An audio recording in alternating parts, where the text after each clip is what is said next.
Ассалаумағалейкум. Қалайсыздар? Жақсыздар ма? Кешегі айтып өткендей, бүгін біз инкубаторда қалай жасағанымызды көрсететін боламыз. Былайдан жасап қойғанбыз. Ішінде бір лампы бар. Сосын баклажкаға су қойып қойдық. Үш ионын қойып қойдық. Сосын ішіне жұмыртқаны былай белгілеп салып қойған болатынбыз. Көріп тұрғандарыңыздай белгісі бар. Мынаны бүйтіп бір сызып қойдық. Біздер бұны 3 сағат сайын айналдырып отырамыз. Ар жағында да өзінің жазуы бар. Бұл нелерді, жұмыртқаларды кімнен алғанымыз туралы аттарын жазып қойдық. Ертең балапан қайсысынан шығады, мысалы біреуінен шығады, біреуінен шықпай қалады. Сол уақытта көретін боламыз. Кім жұмыртқаны қалай бергенін, қандай ниетпен бергенін жұмыртқаны. Біреулер мысалы шайқап береді жұмыртқаны. Біреулер дұрысын береді свежийнан. Сосын мынандай қалыпқа, лампыға балқып кетеді. Сол себепті мынандай балқымау үшін мынандай салып қойған болатынбыз. Мынау типі жылтыр. Үстіне файлік салды, жылтырымыз жетпей қалды, азғантай болды. Сол себепті тек 3 жағына қойдық та үстіне файлік салдық. Үстіне сосын мұны басында біз бетін жауып қойған болатынбыз. Сосын жандарын тиісіп, мына градусник, мысалы қазір ровно 37 градусты көрсетіп тұр. Бұны біздер бір күн қосып қойдық сыйлайден. 37 температураны ұстау үшін. Сосын мынаның қақпағын жауып тастағанда, ол где-то бір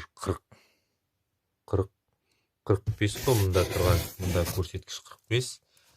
Соны общийнан істеді. Мысалы общий көрсетіп жүрді, 45-тен жоғары көрсетті.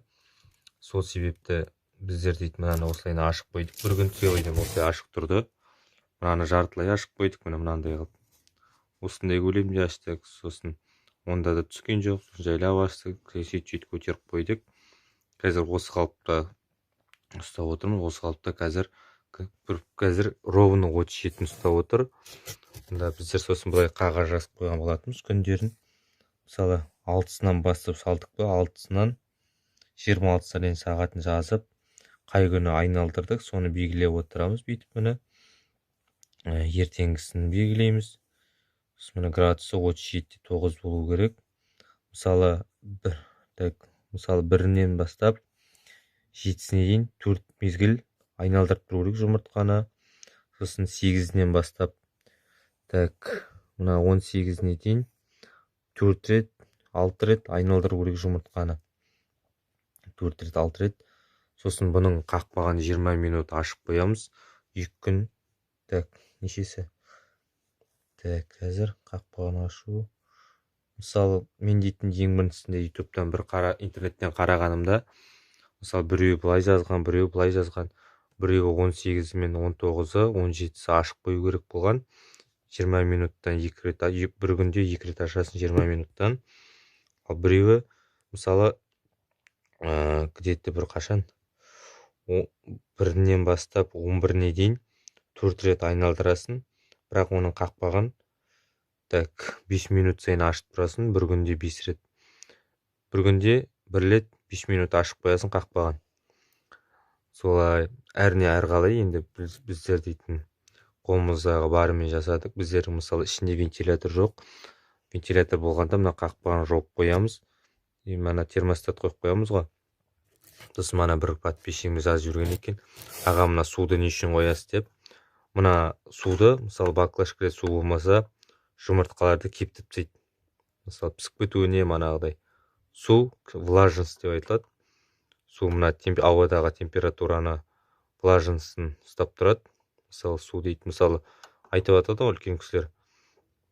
Пеш қосып қояды, пештің қасына тақалып жатпа, пештің алдына су қойып қой, манағыдай. Пеш адамның тамағын кептіріп тастайды. Мысалы пештің қасына жатып қалған адамдар, мысалы пеш дегенде кейбір адамдар андай постастан салынған үйдегі пеш емес, кәдімгі дүкенде сатылатын пеш, паровый пештер болады.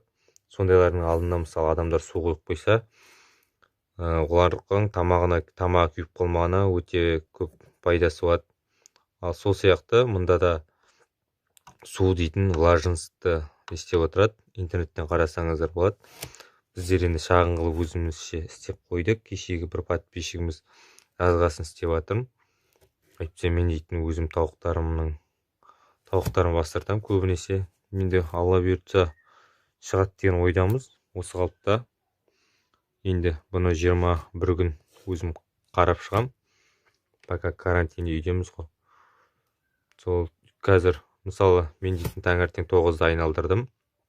Кеше салғаннан 12-де салдым. Таңертең 9-да, 12-де, 3-де, 6-да, қайтадан 9-да. Қазір 12-де жатырда. 12-де айналдырып қоям. Сөйтіп манады 3 сағат сайын айналдырып тұрам пока.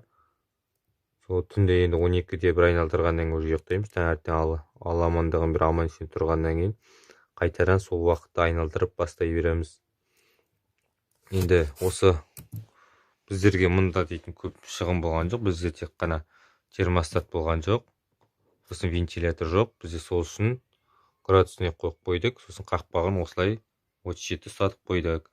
Бұған керекті құралдар мысалы біздер дейтін міне көріп отқандарыңыздай мынау қалтқы үйде тұратын үйдегі бар затпен жасадым. Мынау қалтқы, оны шегемен қыстырып жанын ауа өткізу үшін скотчтап тастадық. 4 жағын целыйден скотчтап қойдық. Үстін бәрін скотчтап тастаған болатынбыз. Мынандай кескен жерлердің бәрін. Пока осы бұл көп шығынды алмайды. 3 су қойып қойдым. Енді біреулер 1 су қойып, мен 3 су қойып қойдым. Біздерде 3 су қойған себебім біздерде дейтін 6-сынан 10 аралығына дейін су болмайды. Сол себепті 3-еуін қойып қойдым. Біреу кепсе біреу тұрады ғой деген сияқты. Судың температурасы 30 болу керек. Мысалы, мана салқын күйінде салмайсыздар. Мен дейтін сіздер ең бірінші жұмыртқамен бірге суды бірге салатын болсаңыздар, судың жылулығы 30 болу керек. Мен дейтін бұны суды салқындай салдым. Салқындай салғанда мен жұмыртқа салған жоқпын, бірақ онда мен дейтін бір күн дәл осылай қойып қойдым, температурасын бәрін қойып, содан кейін бар жұмыртқаны салдым. Осы видео ұнаса лайк басыңыздар. Алдағы алла бұйыртса шыққан видеосын түсіріп сіздерге көрсететін боламын. Каналға жазылып, ана каналда қоңыраушаны басып қойыңыздар. Бізде шыққан видеоларды сіз ең бірінші болып көріп отырасыз. Біздерде просмотр аз, подписчик көп. Сол себепті каналға жазылып, просмотрды көбейтейік. Тағы да комментария міндетті түрде жазып кетіңіздер. Мен комментарияда артық сөздер айтпауға тырысыңыздар. Мынау бүйтпейді, мынау сөйтпейді деген сөздер бізге ондай керек емес.